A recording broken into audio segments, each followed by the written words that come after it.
নির্বাচনী আমেজ শুরু হয়েছে উল্লেখ করে ধর্ম মন্ত্রণালয়ের উপদেষ্টা ডক্টর আ.ফ.ম. খালিদ হোসেন বলেছেন, ফেব্রুয়ারি মাসে উৎসব মুখর পরিবেশে সুষ্ঠু, অবাধ ও অন্তর্ভুক্তিমূলক নির্বাচন হবে। এ ব্যাপারে সরকার কাজ করে যাচ্ছে বলেও জানান উপদেষ্টা। সকালে নাটোর জেলা ও সদর উপজেলায় দুটি মডেল মসজিদের উদ্বোধনী অনুষ্ঠানে সাংবাদিকদের এসব কথা বলেন তিনি। জানান, হজ নিয়ে কোনো ধরনের অনিয়ম মেনে নেওয়া হবে না। গত বছর 8,28,00,000 টাকা ফেরত দেওয়া হয়েছে। এবছরও টাকা উদ্বৃত্ত থাকলে তারা ফেরত দিতে পারবেন।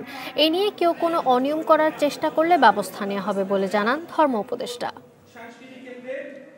নির্বাচনের আমেজ শুরু হয়েছে। আমরা আশাবাদী যে ফেব্রুয়ারি মাসে অত্যন্ত উৎসব মুখর পরিবেশে সুষ্ঠু, অবাধ, অন্তর্ভুক্তিমূলক নির্বাচন অনুষ্ঠিত হবে ইনশাল্লাহ। আমরা এই ব্যাপারে কাজ করে যাচ্ছি।